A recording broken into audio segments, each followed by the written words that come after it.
Feedy liệt kê nguyên liệu món ăn chuẩn tới từng định lượng, là cuốn sổ tay đi chợ cùng bạn. Nấu ăn không khó, nhờ có Feedy.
Và nguyên liệu của món bít tết sốt nấm này thì cũng rất là đơn giản thôi, đúng như cái tên của nó.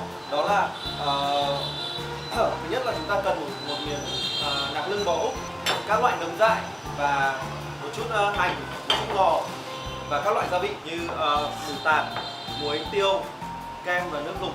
Và các quý vị lưu ý là khi mà mình làm món steak ấy, thì mình phải để chảo cực kỳ nóng đến mức mà mình sẽ nhìn thấy cả một chút khói bốc ra khỏi chảo.